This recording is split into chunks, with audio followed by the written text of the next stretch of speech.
Hello दोस्तों, welcome back to our channel Rajput chemistry. दोस्तों, आज की इस वीडियो में हम आप सभी को क्लास 12 हिंदी के एक इम्पोर्टेंट साहित्यिक परिचय को बताने वाले हैं, जो आप सभी की बोर्ड एग्जाम में 5 नंबर में पूछा जाता है।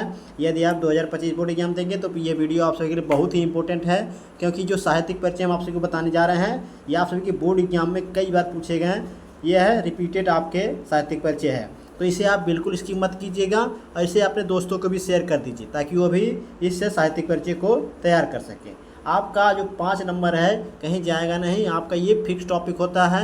तो इसलिए आप ये देखिए 5 नंबर आपको किस प्रकार मिलेंगे, आपको साहित्यिक परिचय को किस प्रकार लिखना है, किस प्रकार हेडिंग डालना है, किस प्रकार आपको बोर्ड एग्जाम में लिखना है, उसको हम इस वीडियो में आप सभी को एकदम डिटेल में बताएंगे। तो वीडियो को लास्ट तक देखिएगा, लास्ट तक बने रहिएगा और दोस्तों को भी शेयर कर दीजिए। और देखिए, चैनल पर नया हो चैनल को सब्सक्राइब कर लीजिएगा, सब्सक्राइब करना मत भूलिएगा और नोटिफिकेशन ऑन कर लीजिएगा। तो चलिए देखते हैं, जैसा कि आपके बोर्ड एग्जाम में पूछेगा, क्या पूछेगा, साहित्यिक परिचय। तो साहित्यिक परिचय पूछेगा तो आपको प्रश्नोत्तर संख्या डालकर जो आपका संख्या नंबर क्वेश्चन होगा उसको लिखेंगे। उसके बाद आपका क ख ग यानी कि 1 2 3 नंबर में आपका दिया रहता है, जिसमें आपका तीन लेखकों का यानी कि लेखकों आए कवियों का साहित्यिक परिचय देगा लिखने के लिए। तो उसमें से आपको मान लीजिए दूसरा वाला आपका महादेवी वर्मा जी का होगा, तो यहाँ पर ख नंबर डालकर आपको यहाँ पर क्या करना है, महादेवी वर्मा का लिखना है। उसके बाद यहाँ से अंडरलाइन कर देना है। देखिए, आपको बोर्ड एग्जाम में जो है आपको सिर्फ काला और नीले पेन का ही यूज करना है, सिर्फ काले और नीले पेन का यूज, ये ध्यान दीजिएगा। यदि आप ये लाल पेन या रेड पेन या हरा पेन इन सब का यूज करते हैं तो आपका जो है जो बोर्ड एग्जामिनर होगा वो काट देगा, आपको बिल्कुल एक भी नंबर नहीं मिलेगा। तो इसलिए आप काला और नीले पेन का ही यूज कीजिएगा। तो चलिए स्टार्ट करते हैं। तो आपको यहाँ पर अंडरलाइन करना है, उसके बाद नीचे लाइन से आपको जीवन परिचय हेडिंग डालना है। क्या?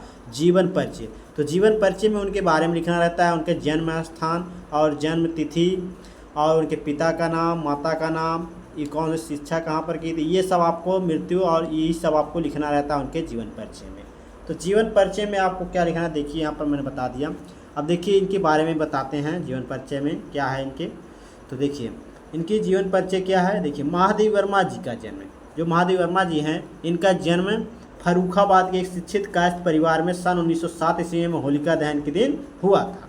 जो महादेवी वर्मा जी हैं इनका जन्म कहाँ पर हुआ था, फर्रुखाबाद के एक शिक्षित कायस्थ यानी शिक्षित, जो इनका परिवार एक शिक्षित था, शिक्षित परिवार में सन 1907 ईस्वी में। देखिए ये आपका 1907 ईस्वी में इनका जन्म हुआ था। देखिए जो आचार्य प्रसाद द्विवेदी जी हैं उनका भी 1907 में और इनका भी 1907 में, इतना ध्यान दीजिएगा, आप भूलिएगा मत।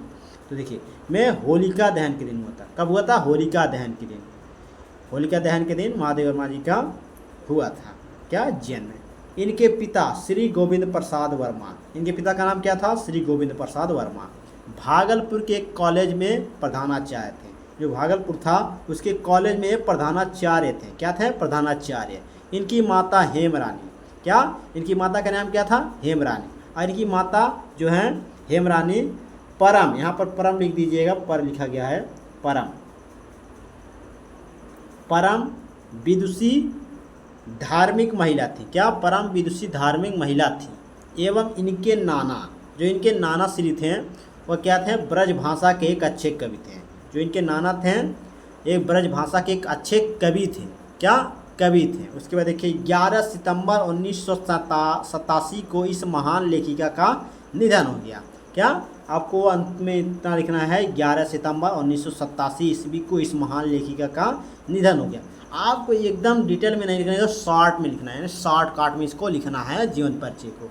आप ज़्यादा लिखेंगे तो आपका देखिए बहुत ही समय लॉस जाएगा, इसलिए आप उतना ही लिखिए आपका जितने में ये हो जाए। तो इसलिए देखिए इतने सरल भाषा में मैंने आपको बताया है, तो इसको आप ज़रूर तैयार कर लीजिए। बहुत ही आसान तरीके से बताया है, इससे आप ज़रूर तैयार कर लेंगे बहुत ही अच्छे तरीके से, तो याद हो जाएगा आपको। उसके बाद जीवन परिचय में आपको इतना लिखना है, इसका स्क्रीनशॉट ले लीजिए। उसके बाद देखिए साहित्यिक परिचय हेडिंग डालेंगे, क्या, साहित्यिक परिचय। तो साहित्यिक परिचय में क्या लिखना रहता है, तो साहित्यिक परिचय में देखिए साहित्य में इन्होंने क्या क्या किया, क्या, साहित्य में इन्होंने क्या क्या की,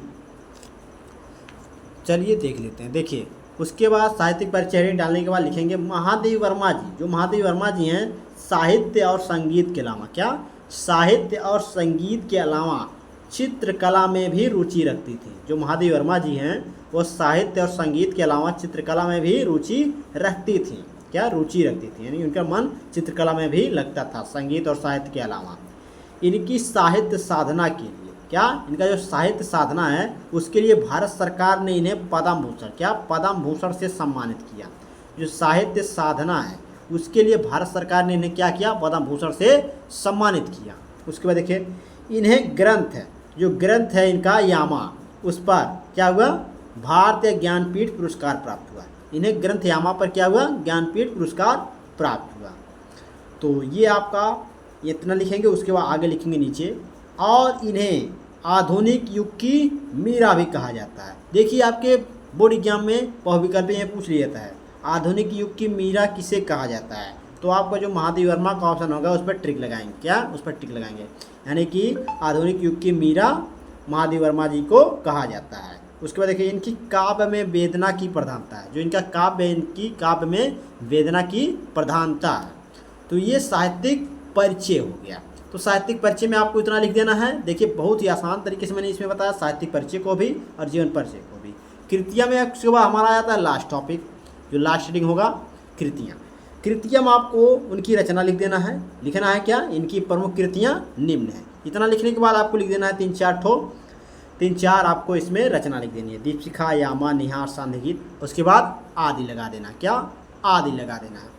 इतना आपको लिखने के बाद आपको इतना लिख देना है, आपको साहित्यिक परिचय आपका हो जाएगा। अगर इतना आपको इतना आप लिख देते हैं अपने बोर्ड एग्जाम में, तो आपका जो है 5 नंबर कहीं जाने वाला नहीं है। क्या, जाने वाला नहीं। तो देखिए आपका बहुत ही इम्पोर्टेंट साहित्यिक परिचय था महादेवी वर्मा जी का। तो इसे आप ज़्यादा ज़्यादा शेयर कर दीजिए अपने दोस्तों को, ताकि वो भी अपनी तैयारी अच्छे तरीके से कर सकें। तो कैसा लगा वीडियो कमेंट बॉक्स में जरूर बताइएगा। चैनल पर नए हो चैनल को सब्सक्राइब कर लीजिएगा और नोटिफिकेशन ऑन कर लीजिएगा। तो चलिए मिलते हैं आप सबसे नेक्स्ट वीडियो में नेक्स्ट टॉपिक के साथ। धन्यवाद।